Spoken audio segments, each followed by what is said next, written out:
This is People and Their Poems, a podcast about the poems that make a difference in our world, hosted by writer and educator Sandy Carlson.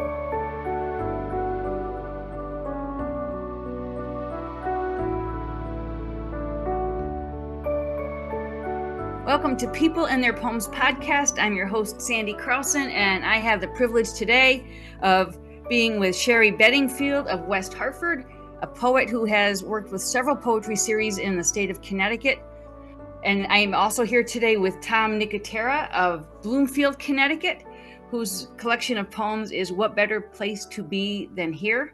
And he'll be working on another manuscript in the coming year, so we'll be on the lookout for that.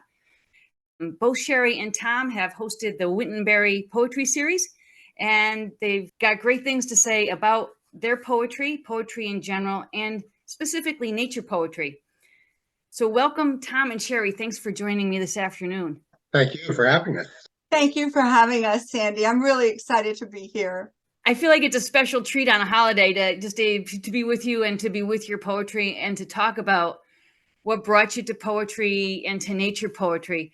Sherri, why don't we start with you before you read your poem, April's Good Neighbor? Why poetry and why nature poetry? Well, I think I've always written a little bit and always written with sketching a little bit, but I'm deeply in love with nature, always have been, and started writing kind of seriously about 25 years ago, and have just been very pointed about how and what I wanted to do. And I've learned along the way that poetry has heart. And poetry, for me, offers an intimacy, or at least a possibility of intimacy, that I think many others don't have time for in our busy, regular, ordinary lives. And that's kind of what got me into it. Reading it again was slowing down and knowing that I really loved nature and what was I going to do. And so I started writing more about nature. Now, I am also, as my day job, I'm retired, but for 33 years, I was a counselor and a therapist in and out of schools and stuff like that. And so I wrote a lot about people relationships. And now I'm writing about nature. Would you start us off with your poem, April's Good Neighbor? Yes. April's Good Neighbor. I go to the porch and watch a sweep of muted, dim purple to darkness behind the pines on Augusta Hill. The scent of new growth intensifies as breeze disappears.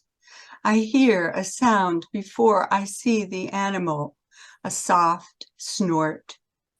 A pointy white-faced something slowly climbs the 4 steps of our porch. A possum has come.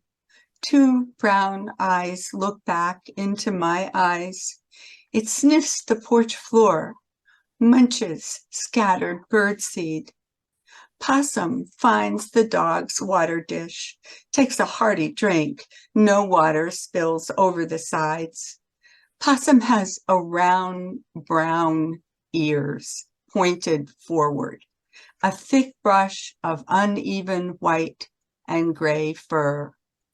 What do I know about American marsupials? They eat more than 5,000 ticks a year, I read. That makes a good neighbor think Lyme disease and other diseases ticks carry. Opossums are 95% immune to rabies, not carriers. The Virginia Algonquin tribe called opossum a possum. Their word meant white animal. Possums lived when dinosaurs lived, and dinosaurs have been extinct for 65 million years. I watch as possum discovers vernal pools in empty pots and drinks. Possum turns, and I see joeys on the mother's other side in the light from the kitchen window. I let this quiet night feeder take its time. I dim the light slowly. Thank you. Oh, that's lovely, Sherri. I love the way you bring in the sort of the science of possums and the biological facts of their lives into the story and integrate your environment with theirs so that your porch becomes a part of the natural world. Is this autobiographical? Did this happen? It is. And it was the first time I had ever seen Joey's, for folks who might not know, the babies of possums. And it was very, very moving. You know, I wanted to say something that she talks about the dinosaurs and the opossums living together during the same time. And that brought to mind when I was a kid, I had a picture book of dinosaurs and their different periods. And the later picture of the dinosaurs, they had a picture of a little possum on a branch next to a brontosaurus. That's great. It's just the kindness in the poem and the honor you show these small animals through your poetry and the language and their ability to survive, probably outlast us, right? I think so. I think they will. They'll be getting together with the turtles to talk about how it was. Oh, right. Remember when those humans were around? All right. Why don't we have the treat of listening to your poem, To See the Salmon? Okay. To see the salmon. I see the salmon at the viewing windows along the fish ladder at Bonneville Lock and Dam on the Columbia River. Grand fish of wisdom and magic, their life cycle, story, and myths are posted on the wall across from the large windows. This month, August, they're swimming their return journey from the Pacific to the place of their birth in fresh river water. They're spawning, soon to create new nest. It's a gift to see them as they journey. Their spotted dorsals, darker or lighter, depending on the fish, are silvered green or gold tone. When spawning, female salmon often change color to attract a mate. The male's mouth can take on a hook-like shape. Their sharp teeth on the lower jaw become more prominent. The male protects his mate and the nest area she's prepared. Females arrange stones in a way that cradle their eggs. Pacific salmon are often called Chinooks, a name inspired by the Chinookan people of the Pacific Northwest. King salmon have lived in the waters from northern California to Alaska for at least 5 million years. Chinooks, Pacific salmon, or king salmon are known as the fish of knowledge, powerful, historic, huge beauties. The people consider the fish immortal. The salmon are secretly humans disguised as fish that return each spring to feed themselves to the Chinookans. The salmon are sacred. If people return the bones of the eaten fish to the waters they came from, the humans would become grand fish again and continue their lives passing from fresh to salt waters, returning to fresh water to nest. In the hallway of windows facing the fish ladder, it's surprisingly quiet considering the crowd of people here. I imagine most people are captivated by the power, the strength, and the story of such stunning creatures. I am, as I gaze at the fish in motion. I'm sorry, I'm going to read you this last verse again, my own poem. In the hallway of windows facing the fish ladder, it's surprisingly quiet, considering the crowd of people here. I imagine most people are captivated by the power, strength and story of such stunning creatures. I am.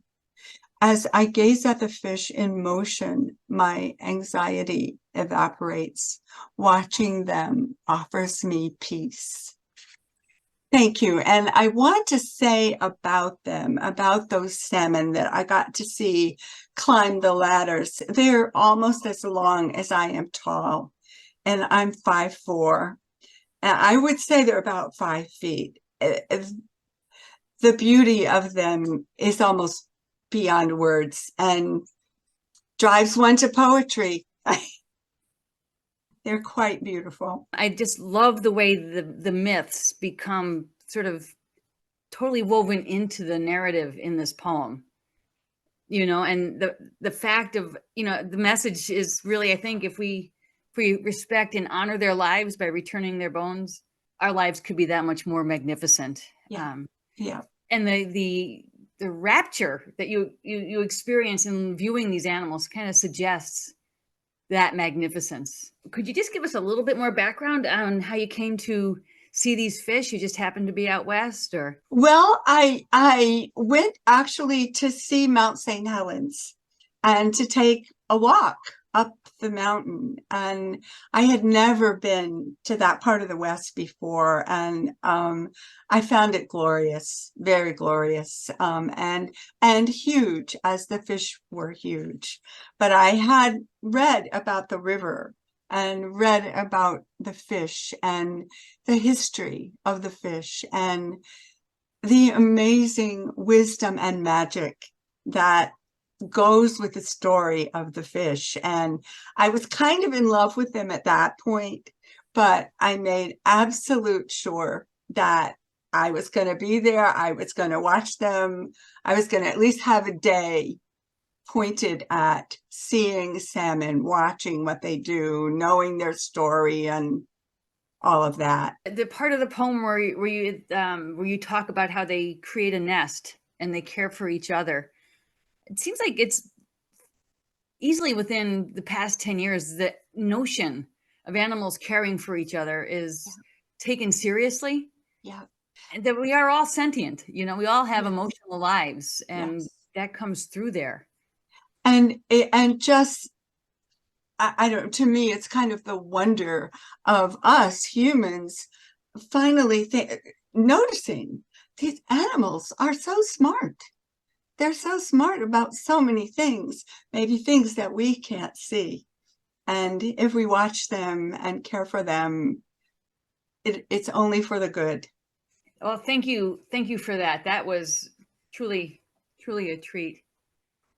So, I think nature poetry is very powerful in that it can help us do the job that we're talking about right now, and making those connections with the natural world, because the nature poet is standing there, is watching, and is bearing witness to what's happening in the natural world. And it takes patience and a commitment of time. Yeah. We can learn those skills, right? All of us. Yeah. And I think, for me and others that I've listened to and talked to, the doing of it, the being out in it, the being still, like watching the fish, noticing the possum, what is that animal? What does it do? And other small animals like the broad-winged katydid, it's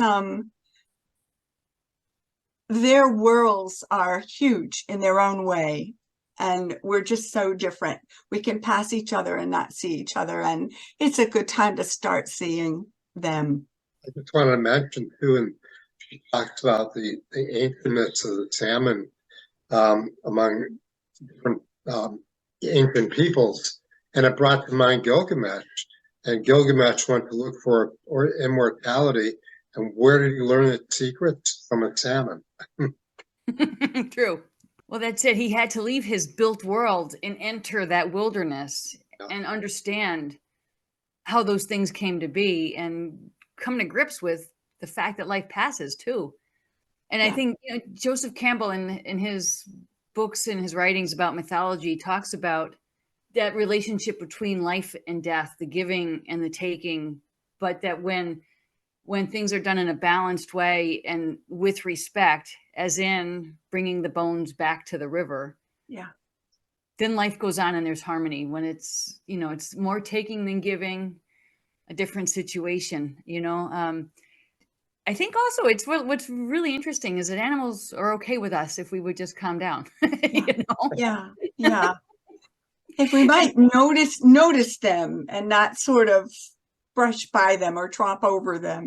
Exactly. I was saying earlier in our conversation, Sherri, that our public library hosted a presentation about possums and their place in our environment and what they do for us in eating ticks. And one of the anecdotes the woman who was presenting had was she or somebody she worked with, the back door had a little hatch for the cats and dogs to walk in and out. Yeah. And the possum would come in and sleep in the animal's bed. Yeah. And then leave in the morning, just looking for a nice warm place, and then I'll be out of your way. Yeah. That is so amazing that of course I can sleep here. The door's open. Yeah. Yeah. Well, I have to tell you just a quick little story. We have a number of feral animals in our town, and many of us have put out little cat houses or little dog houses or just little cubbies that animals can get in the winter. And that was one way that I saw the possums a little more close. That one young possum found one of the porches one of the houses, little houses on the porch, and would do the same thing, just go in and sleep. And if we would walk by, taking out the trash or whatever, it would just be in there. You could see its little tail. And then in the morning, it would be gone. It's awesome. It's amazing. And I hope our listeners will be inspired to notice too and experience that incredible joy and magic. Would you read Broadwing Katydid Calls in September for us now, Sherri? I will. Oh, this poem also was a surprise and mostly a personal experience. Broadwing Katydid Calls in September. A night song, it clicks with crispy sounds, a raspy whisper. A future mate listens with her whole body, somewhere in a haven of darkness. Acorns and narrow-leafed maple seeds collect everywhere trees are. Branches swell with seeds that dive, spin as helicopters do, float like feathers, twirl, drift, rest briefly under mother trees. If earth hasn't grounded them at the edge of some half-buried stone, or tucked a few under thick-bladed grass, they lift, dry as air, fly and fall again. Katydid's delicate wings are veined like maple leaves, its grassy green body like a long new maple seed. Its night calls are deeper than the cricket's bell chirp. All day, Katydid shelters invisible, tucked into shrubs and trees. It eats pointed maple leaves in the dark until time for singing. If you were able to see its face, its tiny red tongue, quick black eyes, elegant legs, long and stilted, a whisper for wings, Katydid moves as dancer. Its beauty could still you. Take your breath. Thank you. Amazing. I think the line Katydid's delicate wings are veined like maple leaves. The way you bring the whole family of nature together in that line is just stunning. And the fact that they're hiding all day, just kind of hanging out, waiting for the concert to start in the evening, really captures, I think, September, right? The night noises of September can be really raucous. Right. And they're a part of it. Right? Sherri, before you move on to Tom, I just have one question for you. It's just that the lyrical way you integrate the facts. Are you a citizen scientist to some extent in terms of becoming informed about your wildlife neighbors? I am. I really am. My first major, I have to tell you, was biology, and I moved on to psychology, but I have a passion for science and just learning, keeping up with it, and opening a door so it's possible for anyone to look there. There's so much that, is helpful, is good, broadens us. Yeah, and it's so beautiful to weave in that information, like information, things that we can count on as being true and not, interpretation, into Yeah. something that interprets the experience of a summer evening in Yeah. September. Yeah. And I also think I wanted to make this work different from the feelings that some people have told me they've had in college or high school of a concern about, oh, I'm going to do poetry. I'm going to need to learn the classics, or, I haven't read all the things that I should read. And this is such a wonderful door to learn about this, animals, nature, our natural world, and science, and us, and the whole of things. It's amazing too, and I think John Donne, Shakespeare, they all the big guys, they were wrestling with the big discoveries of their times too, and trying to interpret it through their medium. Yep. Yeah. And it's powerful stuff. But I again, just the integration of art and science in your work, and the power to observe and to find the music in that experience through your poetry is a real gift for all of us. So thank you so much. Thank you, Sandy. Yeah, I wanted to add something that she has such an empathic level in her poetry that she sees things through their world, the animals' world, and you forget really that it's her.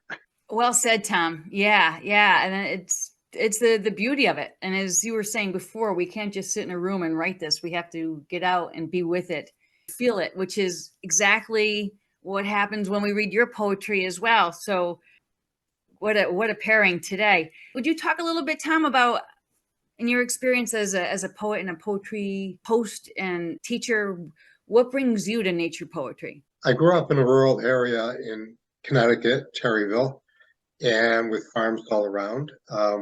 It's no longer like that. Now there's a industrial park across from the house I grew up in where there used to be cows, and the new high school is built in the egg farm where we used to buy eggs from. So it's very different, but it instilled, nature is my playground growing up. And I just roamed the woods and the fields and the ponds and so on. And when I was a physics major at college at Fairfield University, and I started going out in between classes. They have a beautiful campus there with a couple of ponds and trees and stuff, and I would just wander around there. And during physics classes, I started writing poems in my notebook. So I decided to change my major to English because I just couldn't stop writing poetry.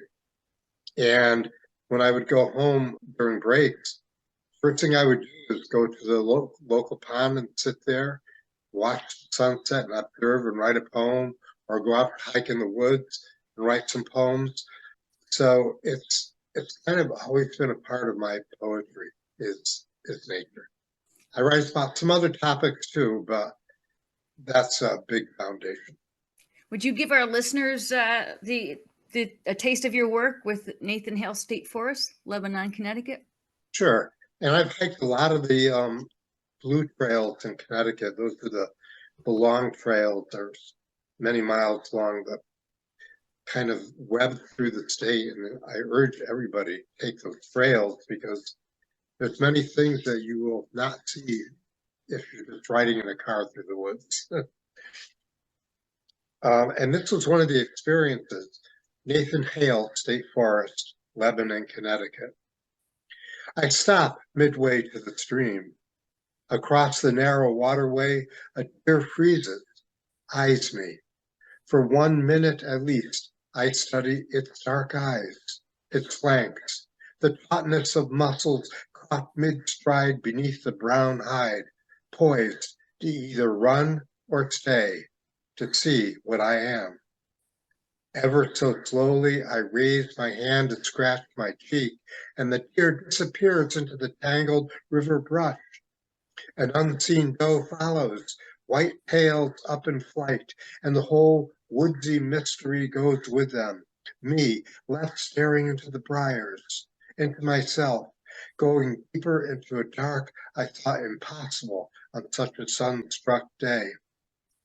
For a long time, I watched the space where life stood still, where for a moment my heart was lost in a wild creature of the woods, and I forgot the creature I was and the world I inhabit.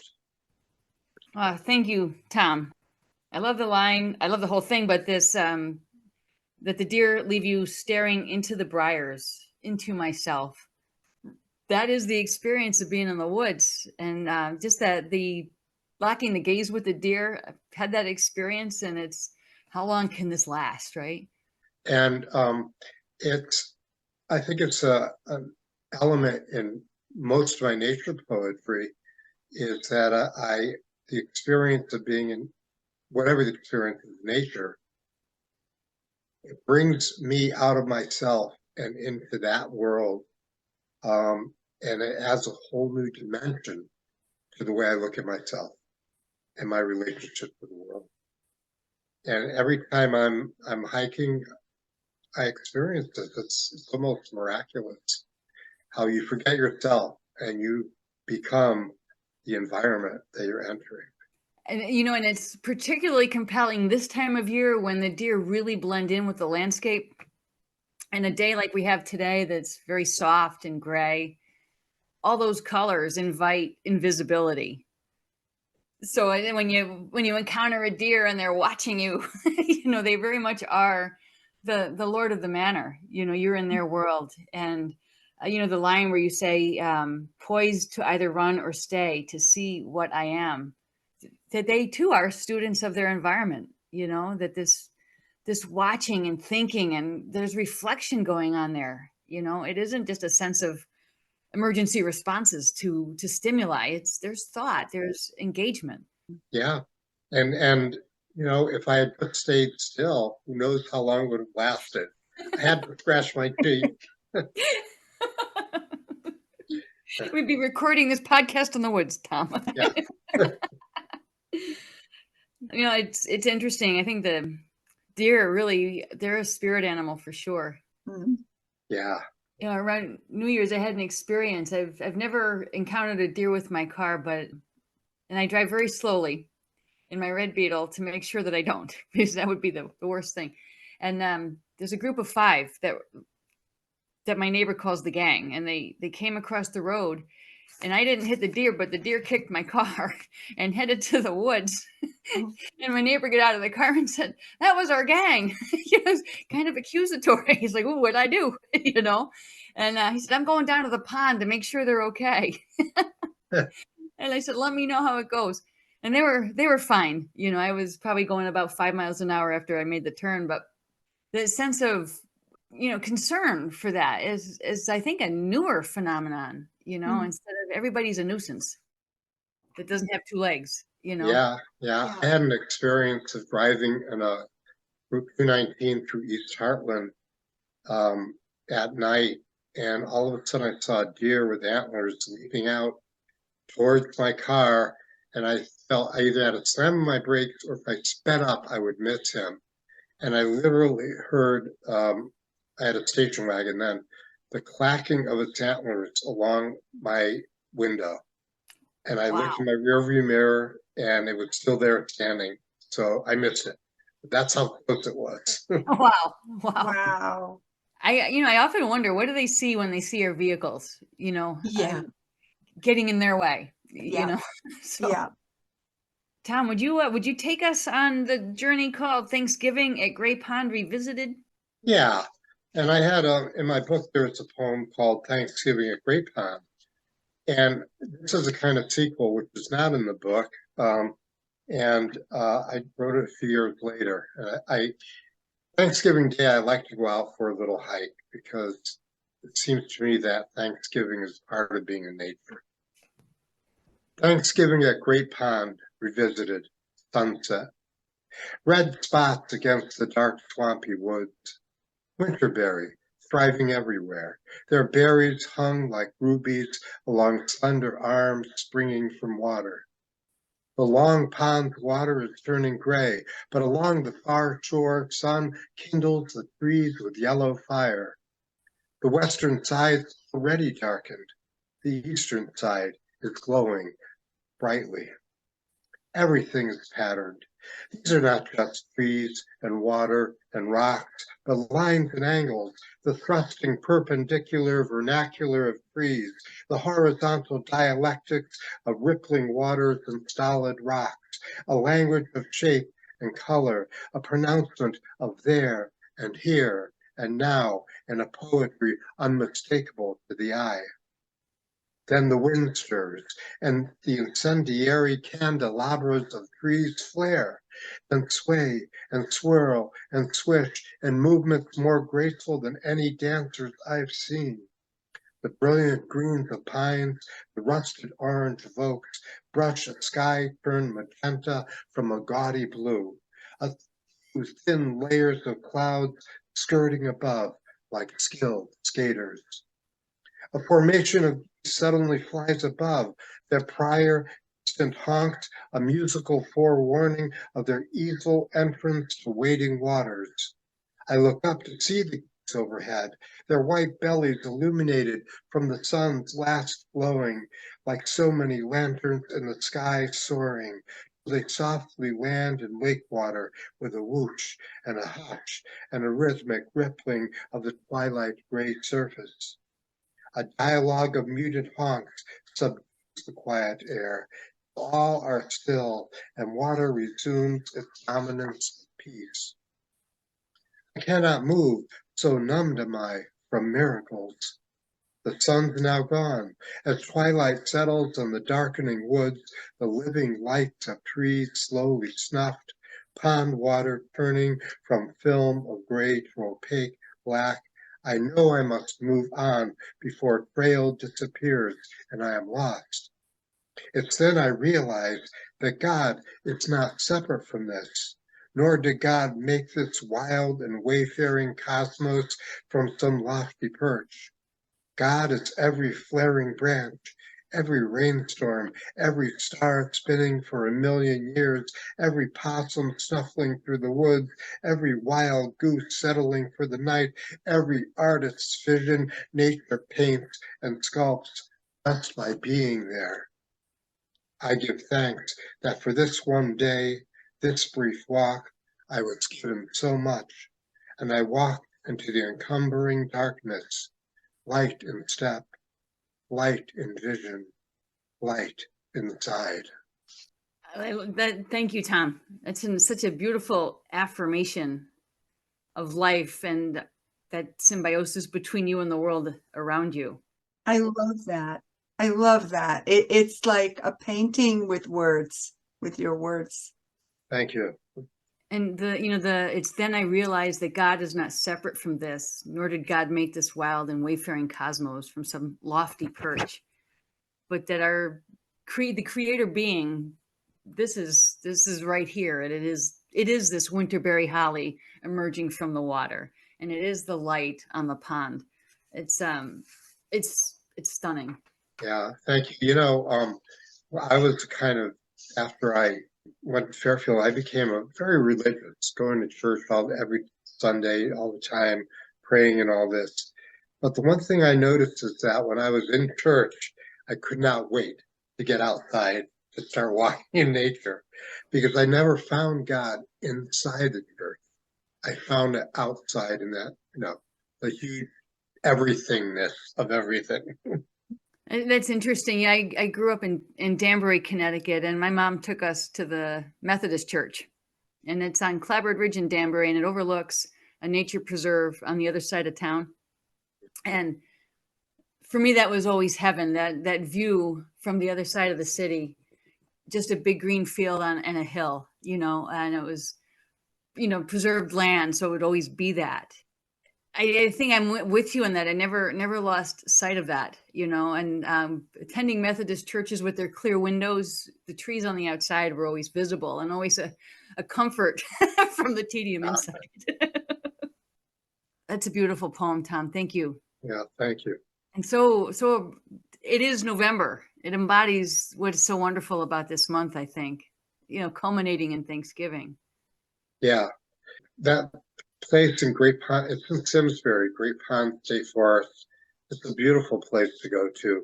Yeah. It's a quite large pond and has trails, a trail that goes all the way around, trails shooting off in different directions. There's always wildlife there. There's a couple of beaver lodges. The only time I've ever seen a wood thrush, I've heard them all the time in the woods. They're a beautiful song, but there it was right above me in a branch singing. Yeah, I'll be sure to put all the links to the parks in the podcast notes so our Connecticut listeners can find their way to the solace that these places offer and that comes to life in your poems. And I know that not all poetry is serious and solitary. Sometimes poetry is fun, and we've saved your poem "Turkey Love" for last, just to remind people that there's joy in poetry as well. Would you read "Turkey Love" for us? I will, and the setting is where I live, and I live in the center of Bloomfield, and there's some woods around the back of where my apartment building is, but this was totally a suburban experience. The poem about, basically about me observing in Turkey infatuation with our mailman. And I want to point out that after I wrote this poem, I found this article in AARP magazine called The Pecking Order. And it's a picture of a mail truck surrounded by wild turkeys. That's great. And I wrote this poem first, and so I guess turkeys have this infatuation. Turkey love. I watch the mailman make his rounds and see that I am not the only watcher.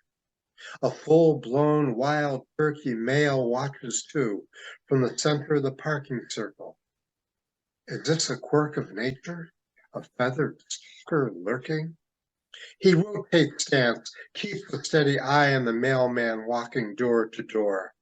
The mail truck's parked in someone's face, but there the bird lurks, watching. Turkey lurker, turkey lover. How do you explain its infatuation? Every day I see this, every day this orchestration of love, this persistent adoration.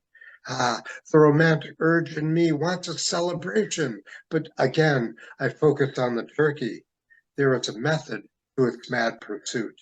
It watches, waits, follows. When the mail truck appears and when it sees the postal carrier near his last mailbox, cunning as a cat, it watches, waits, sidles to the mail truck in that odd and wary way turkeys sidle. And then it gobbles, a merry, lusty gobble. Then it fans its tail, a regal display of feathers. And in the morning light, an iridescence of colors, green, copper, dark brown, red dawn of wattle, wings shining in the energy of sun, 3 feet tall at least, in all its turkey magnificence, it watches, a patient lover, waiting.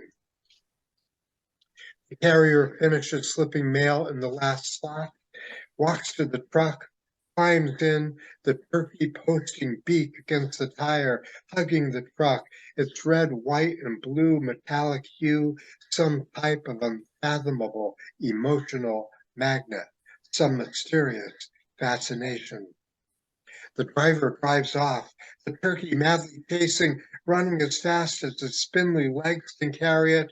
Why it doesn't fly is a mystery to me, running as if the clock of love was running down and time for love was wasting away.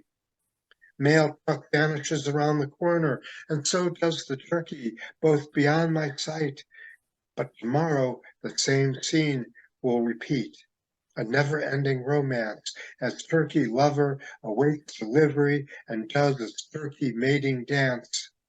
Deliverer of mail makes rounds with tales to tell back to the post office. The turkey, patient for another day, waits, watching, hoping.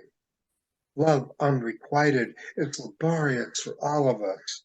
We know, oh God, we know. That's awesome. Tom, was this turkey suitor a regular visitor to the mail truck, or just was this an odd moment? Nope, literally every day I watch this happening. Yep.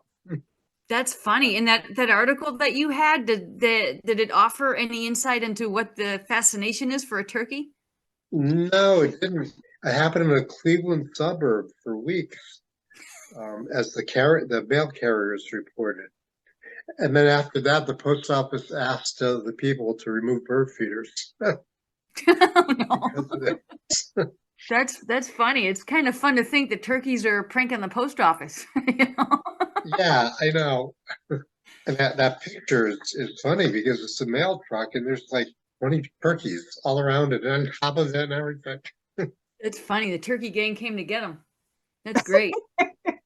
It's exciting to think that you'll have a new collection in the coming year. Will these also be nature poems? Yeah, a lot of them will be. I write a lot of poems, spiritual poems too, about God, my relationship. So the tentative title of the book is Birds, Bugs, and God. That's great too. Excellent. And Sherri and Tom, where can we be on the lookout to see any upcoming work? Do you have any art exhibits coming up, Sherri? I don't. I'm working on some things. I'm working on some small nature paintings and also working on writing in that area too. I'm not quite sure how long I'm going to be laying this out, but it's a lot of fun. Oh, that's great. That's great. Yeah, I would like to mention that in our Wintonbury poetry series coming up in November, we have a very good poet named Sandy Carlson. Thanks, Tom. And Sharon Smith. Aaron Smith. And I understand you know each other. We do. Sharon actually came down to Woodbury Public Library to do ekphrastic poetry writing with us. We did a series of ekphrastic poetry writing events. It was a 12-month project with the Oronog Poetry Group. And every month when there was a new exhibit, we'd go in before the opening and write our poems, meet the artist or artists, and then pull it all together. And actually, we've got a book coming out that's a compilation of 12 months of that work with the art and the blessing of the artist. It's very cool. And it's called From Art to Art. But Sharon, I met her through the Connecticut Poetry Society. She came down and we had a brief email interaction where we were talking about yoga and poetry, since she's a yoga instructor as well. I have no idea what that'll look like, where or when, but the idea of, relaxing and opening yourself to the world around you and to yourself before you write, and kind of integrating those two practices just to see what happens. So we're very excited to be working together and collaborating next week on the Wintonbury thing. It's a very honor to be a part of that. So that's November 16th. November 16th. So I will put all these details in the podcast notes for our listeners, and hopefully we'll do another recording sometime soon when you've got your book ready to roll. And Sherri, when you've got your collection going, I hope we can do a follow-up podcast episode. It's been really, really uplifting to have this conversation and this poetry reading with you today. Thank you very much. This has been so much fun. Thank you for having us. Thank you so much, Sandy. It's been really fun. This has been People and Their Poems, a podcast about the poems that make a difference in our world. Be sure to check the show notes for any special links relating to this episode. If you want to learn more about the podcast, visit peopleandtheirpoems.net.